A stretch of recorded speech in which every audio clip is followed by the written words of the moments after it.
राजधानी दिल्ली में वायु प्रदूषण का सितम थमने का नाम नहीं ले रहा। एक तरफ हवा जहरीली बनी हुई है तो दूसरी ओर जनता कड़ाके की ठंड और घने कोहरे से जूझ रही है। दिल्ली का ओवरऑल AQI करीब 300 के आसपास दर्ज हुआ, जबकि कई इलाकों में ये बेहद खराब से लेकर गंभीर श्रेणी के बीच बना रहा। बदलते AQI पैटर्न के बीच राजधानी के लोग प्रदूषण, ठंड और कोहरे से ट्रिपल अटैक का सामना कर रहे हैं। रिपोर्ट देखिए।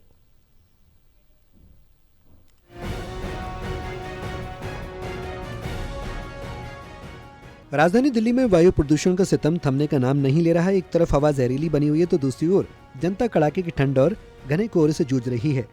आंकड़ों के मुताबिक दिल्ली को ओवरऑल AQI 300 के करीब रहा। कई इलाकों में AQI बेहद खराब और कहीं गंभीर श्रेणी में रिकॉर्ड किया गया, जिससे साफ है कि राजधानी की हवा अब भी लोगों के लिए खतरनाक बनी हुई है।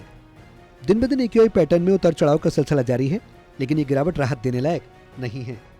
AQI कैलेंडर पर नजर डालें तो जनवरी महीने की शुरुआत यानी 1 तारीख से लेकर अब तक कुल 5 दिन ऐसे रहे जब AQI 300 के पार पहुंचा, जबकि बाकी दिनों में ये 300 के नीचे जरूर रहा। लेकिन चिंता की बात यह है कि जब तक AQI 50 के नीचे नहीं आता तब तक हवा को अच्छा नहीं माना जाता। और हकीकत यह है कि दिल्ली में कई महीनों से ओवरऑल AQI 100 के नीचे भी नहीं पहुंच पाया।